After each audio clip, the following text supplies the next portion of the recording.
चंद्रावरती जाऊन एक रॉकेट धडकलंय. आता हे ऑलरेडी सायंटिस्टला सगळं माहिती होतं. तर त्यांची एक ट्रॅजेक्टरी असते. त्यांना हे पण माहिती होतं की कुठं जाऊन ते धडकणार आहे. ह्याच्यामुळं तिथं एक ब्लॅक स्पॉट तयार झालेला आहे चंद्रावरती.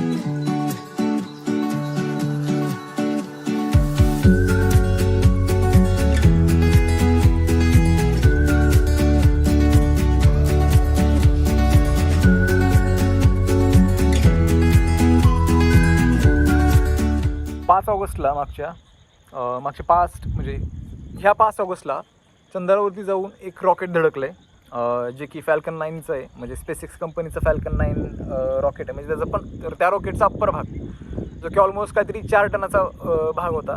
तर तो जाऊन आईन्स्टाईन क्रेटर जे आहे चंद्रावरचं त्याच्यावरती धडकलेला आहे, म्हणजे आदळलेला आहे त्याच्यावरती. आता हे ऑलरेडी सायंटिस्टला सगळं माहिती होतं.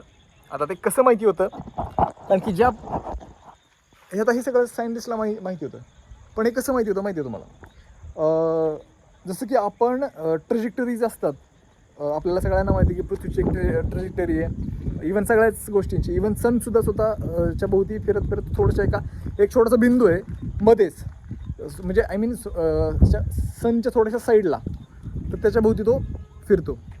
तर महत्त्वाचा मुद्दा असा आहे की हे ऑलरेडी सायंटिस्टला माहिती होतं की हे पुढे जाऊन होणार आहे, म्हणजे 5 तारखेला होणार आहे जाऊन.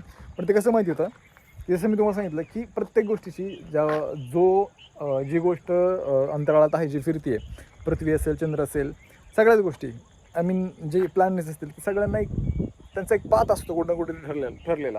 ते कशा ना कशाच्या भोवती तरी फिरत असतात. तर त्यांची एक ट्रॅजेक्टरी असते. तर सेम ट्रॅजेक्टरी ज्यावेळेस त्यांना समजली, तर त्यांना असं समजलं सायंटिस्टला की काही वेळेनंतरनं हे जे रॉकेट आहे किंवा हे जो काही 4 टनाचा जो पार्ट आहे, तो तिथे जाऊन धडकणार आहे लुनार सरफेस. लुनार म्हणजे चंद्राच्या सरफेसवरती, जो की 4 टनाचा आहे. आणि त्यांना हे पण माहिती होतं की कुठं जाऊन ते धडकणार आहे. आईन्स्टाईन क्रेटरच्या इथं जवळपास जाऊन ते धडकणार होतं. त्याचं काहीतरी वाटतं 400-500 मीटरच्या ह्याच्यात ते धडकणार होतं त्या गोष्टीमध्ये.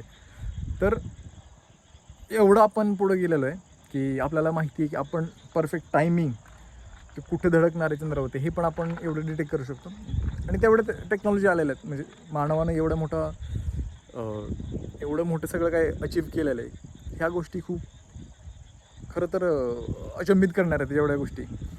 आणि दुसरं म्हणजे तर ह्याच्यामुळं तिथं एक ब्लॅक स्पॉट तयार झालेला आहे चंद्रावरती, जेणेकरून पुढे जाऊन आपल्याला हे समजेल की किंवा मॅनमेड जे सगळ्यात महत्त्वाचं आहे, हे मॅनमेड क्रेटर झालेलं आहे. मग चंद्रावरती जे क्रेटर्स आहे, सगळ्यात जास्त क्रेटर्स चंद्रावरती आहेत. मग ज्यावेळेस लेट हेवी बॉम्बार्डमेंट पिरियड होता, त्यावेळेस सगळ्यात जास्त तिथं पडलेल्या गोष्टी आहेत. तर पुढे जाऊन आपल्याला हे जे क्रेटर झालेलं आहे, त्याच्यावरून बऱ्याच गोष्टी कळणार आहेत की बाबा जी लुनार सॉईल आहे ते कशी बिहेव करते ज्यावेळेस मॅनमेड काही ऑब्जेक्ट त्याच्यावरती पडतं, किंवा क्रेटर किंवा ॲस्ट्रॉइड जाऊन त्याच्यावरती पडतं. तर चंद्रावरती सगळ्यात जास्त ॲस्ट्रॉइड आहेत. सगळ्यात महत्त्वाचं त्या गोष्टी आपल्याला जाणून घ्यायला खूप आवडेल. कारण की फ्युचर ज्यावेळेस आपण काही एक्सपेडिशन करू चंद्रावरती, अजून काही मोठ्या एक्सपेडिशन्स करू, तर त्यावेळेस आपल्याला बऱ्याच गोष्टी माहिती पडतील चंद्राच्या, की चंद्राच्या एन्व्हायरमेंट किंवा त्याची जी सॉईल आहे ती कसं रिॲक्ट करते ह्युमनबद्दल, किंवा आपण जे काय रोबोटिक्स तिथं नेणार त्याच्याबद्दल. तर ह्या सगळ्या बऱ्याच गोष्टी आणि ह्या खूप इंटरेस्टिंग आहेत. खरं तर मला खूप अशा गोष्टी आवडतात. सो त्यामुळे म्हटलं की ही गोष्ट तुमच्याशी शेअर करावी. तर मला तेच वाटलं की ही गोष्ट एक तुमच्याशी शेअर करावी, सांगावं तुम्हाला. तर ही किती इंटरेस्टिंग गोष्ट आहे की आपण सगळ्या गोष्टी आधीच प्रेडिक्ट करू शकतो, ज्या पृथ्वीवरच्या नाही आहेत पण बाहेरच्या आहेत. म्हणजे मानवानं खूप मोठी क्रांती केलेली आहे, जे की आत्तापर्यंत कोणत्याच प्राण्याने केले नाही. आपण पण प्राणीच आहोत, पण ज्या प्रकारे माणसानं स्वतःला एवढं डेव्हलप केलेलं आहे. पण जर तसं म्हणायला गेलं ना, तर माणूस हा तर कधी मला खरंच विशेष वाटतं की आपण काय होतो ना, आपण काय अचीव केलेलं आहे. म्हणजे जर आपण एक 17-18 लाख वर्षापूर्वी किंवा 15-16 लाख वर्षापूर्वी आपले ॲस्ट्रोलोपिथेकस म्हणून आपण हे होतो. त्यानंतर आपलं एक 3-4 लाखापूर्वी आपण होमोसिपियन्स म्हणजे आधीपासूनच होतो, पण हळूहळू आपण एका चांगल्या होमोसिपियन्समध्ये इव्हॉल्व्ह व्हायला लागलो. आणि हे इव्हॉल्युशन खूप जबरदस्त आहे. माणसानं जे काही आत्तापर्यंत केलेलं आहे ते खूप इंटरेस्टिंग गोष्ट आहे, ती वाचण्यासारखी गोष्ट आहे. आणि मला खूप आवडतं ॲक्च्युली हे असं वाचायला.